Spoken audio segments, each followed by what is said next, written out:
welcome to part 2 of the IFRS 10 lecture, and today we're going to be focusing on determination of control, basically exceptions to the majority rule. Do you remember how we're saying, okay, you need to decide who directs relevant activities, and in the previous lecture we focused more on voting rights, and we said the moment you hold more than 51% and relevant activities are made through, let's say, shareholders' votes, it means you direct relevant activities. We want to get into some exceptions where we're saying, okay, fine, you know what, you actually don't have the majority voting rights, but you actually still direct relevant activities. So I'd like to refer you to IFRS 10B 42. That basically says you need to consider all facts and circumstances above and beyond considering shareholding, because sometimes there's additional information in the shareholder agreements that actually stipulates that, you know, that actually brings out the fact that someone else might actually be directing relevant activities, though they don't hold the majority of shares. Okay, that's basically what we've been saying. So also look out for cases where, you know what, there's an investee that's holding less than 51%, but then other shareholders are widely dispersed. Maybe they're holding 1%. Can we say this? The investor holding, let's say, 48% has control, because all the other investors that are widely dispersed actually don't have enough individually to control the investee. We also need to look at potential voting rights. With your potential voting rights, you need to consider, okay, I'm trying to determine who directs relevant activities based on rights. Okay, should the existing rights include potential voting rights? We'll do an example covering that. And there's also like veto rights. So we're basically saying, oh, people can vote, but there's one person that has the final say, right? So is this one person, though they might not have the majority, the person who's actually directing relevant activities? Think about that. What do you think? Then there's protective rights. We just need to briefly look at protective rights and consider whether they actually affect our consideration on who actually directs relevant activities. Should we include protective rights in our consideration? We'll get to that. Okay, so let's look at an example that focuses on size of holding relative to other shareholders' holding, right? So, okay, this is in line with IFRS 10B 42 that we were discussing earlier, that we said says you need to look beyond who's holding majority votes, who's holding more than 51%. You need to look at other facts and circumstances. So let's look at the other facts and circumstances. So an investor acquires 48% of the voting rights of an investee. At this point, you think they're not holding 51%. So based on our previous video, you said, you know what, they probably definitely do not control the investee. But let's look into the information. Let's look further and let's dig deeper. The remaining shareholders hold 1% of the voting rights. None of the shareholders have any arrangement to consult any of the others or make collective decisions. So we're saying this 52% will not vote as one and, you know, come up with one decision. So we're basically saying, okay, fine. So at this point, the investor, the 48%, is the big guys, the one that probably is going to make the big decisions, right? But then you can't just conclude that. You need to look at, okay, fine, how are decisions of the relevant activities made? Is it shareholding? And is 48% enough? So decisions of the relevant activities are made at a shareholders meeting, and they're through an ordinary resolution. So we've identified, you know, you need 50% to actually make decisions on relevant activities, but at this case here, 48%. But there's this important information that will then completely change your discussion. They're saying usually attendance does not exceed 80%. So attendance at the shareholders meetings never exceeds 80%. So what does that mean? It means this guy holding the 48% is basically making the decisions, because he will have the ability on his own to actually pass a resolution and affect relevant activities.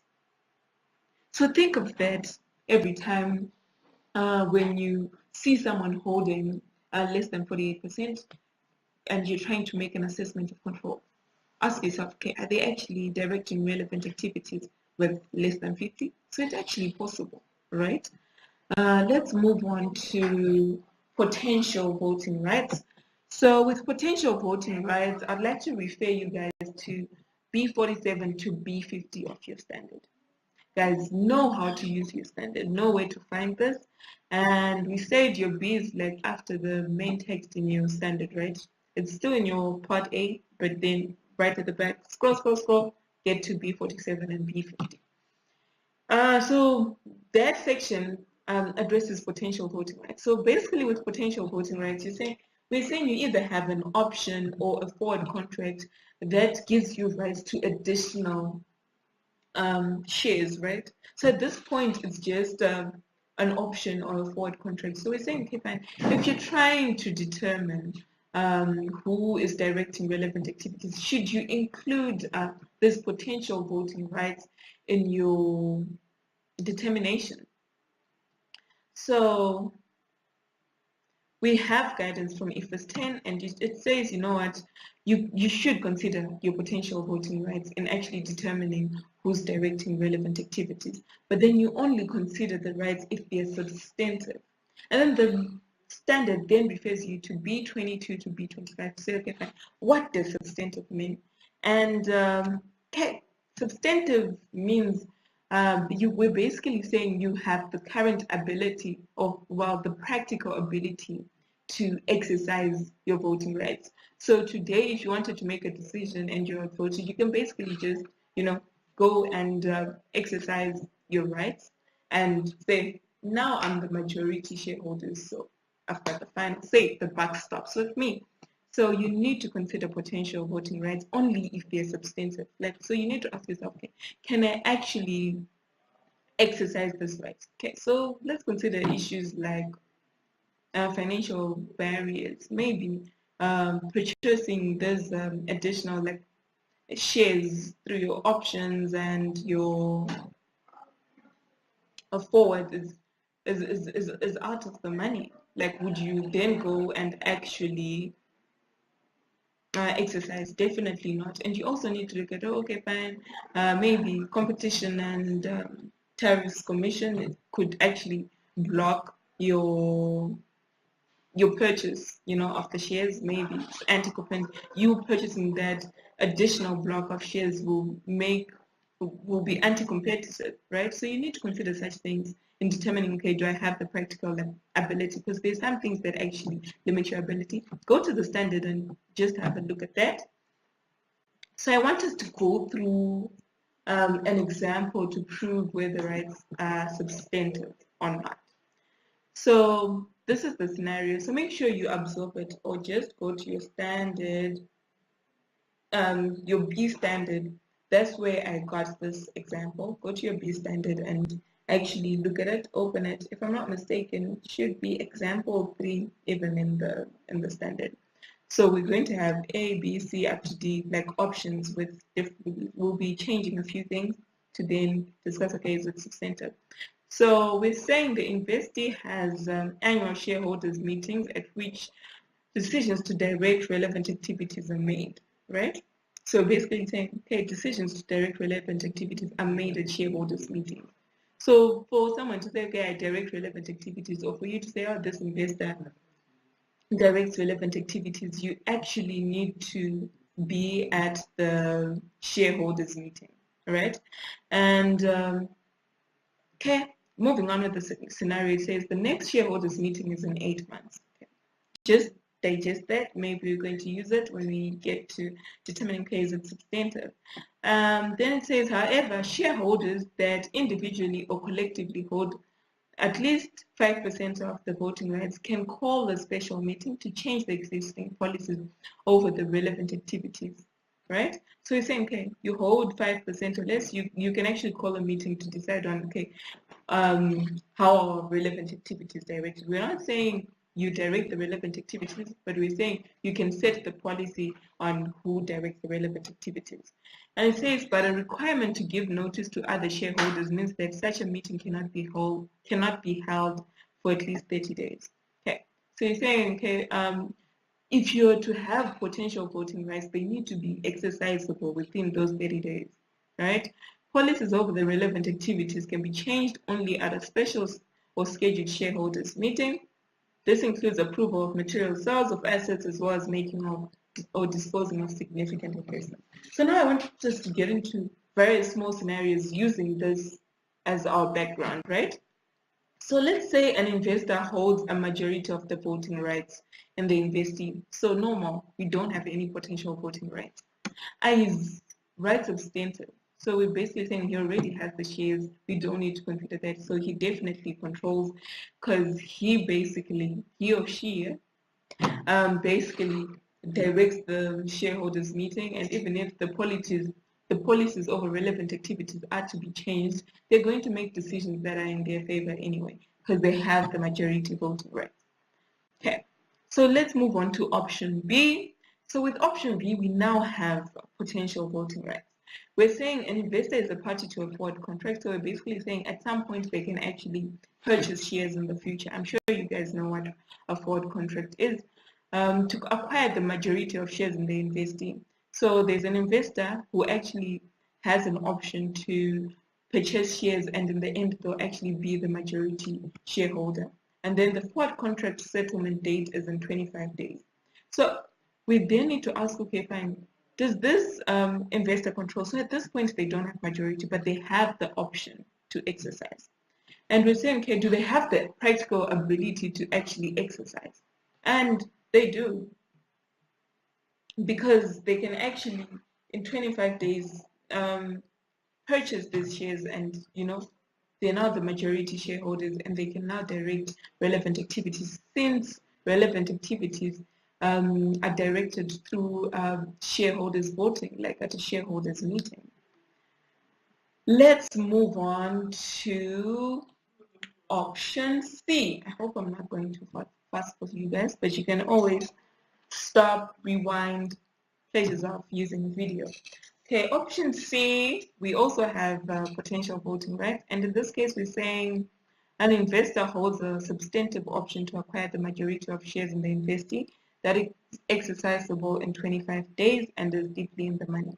So why is it necessary to bring out this whole deeply in the money context? We're basically like, so from the previous example, we would have said, oh, rights are substantive, right? But then we said, with potential voting rights, you also kind of need to consider, do I have the practical ability to exercise my options and become the majority shareholder? And the moment it's deeply in the money, it means that you can actually exercise, so you don't have any, barriers. So the rights, they're definitely substantive, which means you basically control the investee. But what if it was deeply out of the money? If it was deeply out of the money, you can say, you know what, I have financial barriers, so the rights are not substantive. As much as I have the option to exercise, I can't actually exercise, so my rights aren't substantive, so I'm stuck not being a majority shareholder. Okay, finally, I want us to look at other potential voting rights. So we're saying you have a forward contract to acquire majority shares in an investee with no other related rights over the investee. And why is this important? Decisions about relevant activities are made at a shareholders meeting, yes. So if you're the majority shareholders, you're basically directing relevant activities. You have power through your rights, and you're exposed to variable returns, which is your dividends. And you have the ability to use your power to affect variable returns, which is you basically making decisions over relevant activities, which will affect your profits and therefore affect the returns that you get. So you basically have control. But let's look at this additional condition that says the forward contract settlement date is in 6 months. At this point, we're trying to determine control. Decisions over relevant activities can easily be changed when a shareholders meeting is held, and you can only settle or get the shares in 6 months. So at this point, can we actually say you have control? Definitely not, because you actually can't acquire the majority shares at this point, because settlement is only in 6 months.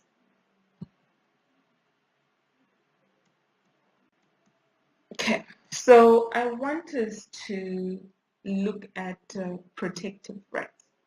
So protective rights, according to B26 to B28 of IFRS 10, are just designed to protect the interests of their holder without giving the party power over the investee to which those rights relate. So the moment you don't have power, you can't actually control an investee, right?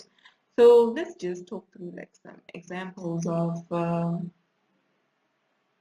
protective rights. So maybe a lender's right to restrict a borrower from borrowing more money. You can go through the examples in your standard. So basically, I'm saying there's some rights that are just there to protect, let's say, minority shareholders or other interested parties. And these do not necessarily affect who directs the relevant activities. So in your consideration of control, if there's a protective right is not going to affect whether you control an entity or not.